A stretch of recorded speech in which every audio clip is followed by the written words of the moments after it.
Presented by SS Music. Presented by SS Music.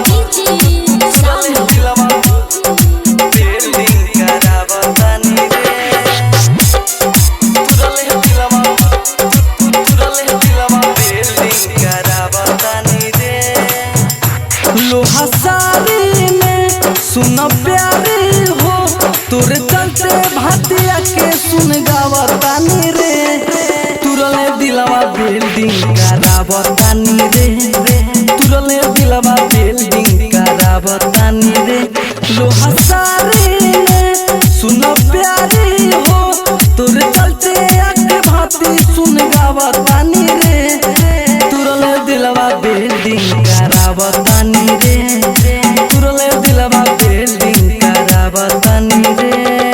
Presented by SS Music. Presented by Sabi. तुरले दिलवा building करावतानी रे तुरले दिलवा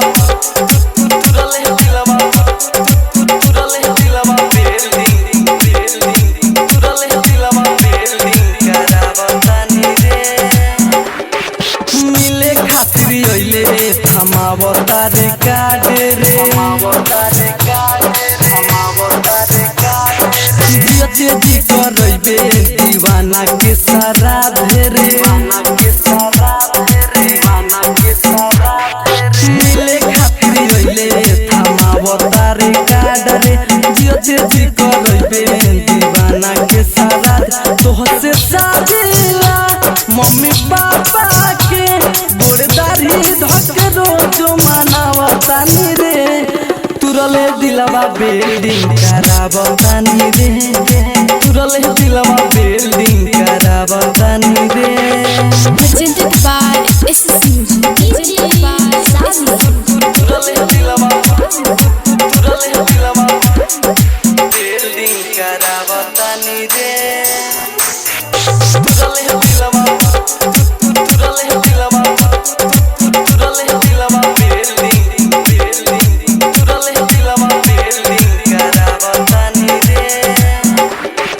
धोखा दे के जानू भूसा के थर बैठा देले सब लोग के नजर में रे पगली गिरा देले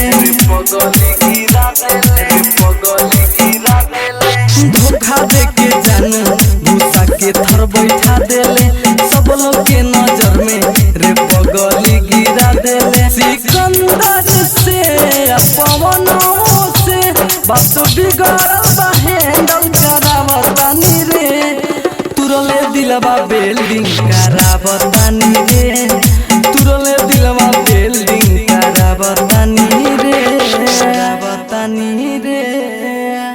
Recording Studio Red Angel Music Roxol।